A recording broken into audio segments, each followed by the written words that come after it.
Vocabulary. Self-suggestion. Transcripts.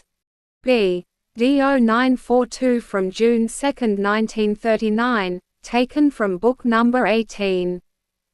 Man's vocabulary is enormous when it comes to recording and writing down eternal truths. It is in every way remarkable how often man is willing to believe that words lie dormant in the subconscious and are thus brought to light by self-suggestion. This is all the more erroneous the more rarely man is able to draw from his own knowledge.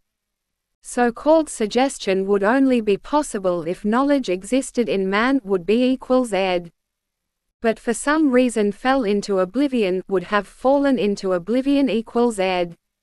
If, however, transcripts arise on a scale far beyond the knowledge of the person concerned, then all the efforts of the doubters are in vain and every objection to find an explanation in this possibility is invalid.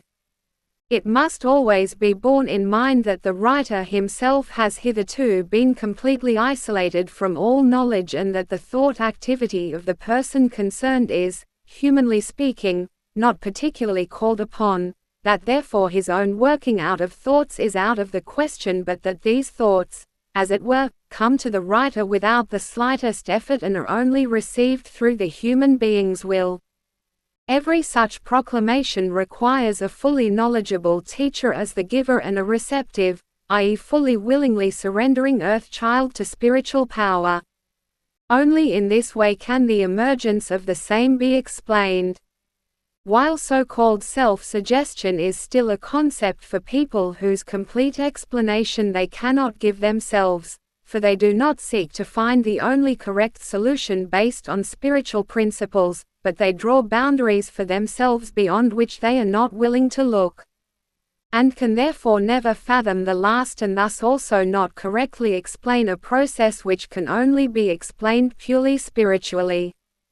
The strangest assumptions have given rise to people's fearful frowning upon any such influence of invisible forces. Because it is not completely comprehensible to them, they keep away from everything of this kind instead of striving for clear knowledge about it. Only the human being who demands to stand in fullest truth is not content with such an inadequate explanation, as the words, self-suggestion, and subconsciousness, will indisputably always remain such. For people these words have also only become a concept of something inexplicable, but if they were to make these words comprehensible down to the smallest detail, then they would no doubt suddenly no longer want to know anything more, for in the end they would then have to acknowledge a spiritual working after all and thus likewise pass over into an area which they today try to deny. It is extremely difficult to give or receive information if people do not have faith. Only faith is able to fill the gaps which still remain open in purely intellectual thinking. Thus it will never be possible to teach humanity better where faith is completely excluded. For then the key to truth is missing.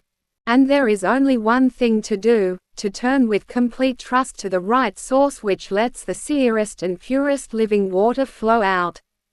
And to close his ear to all hostilities in this world. Amen.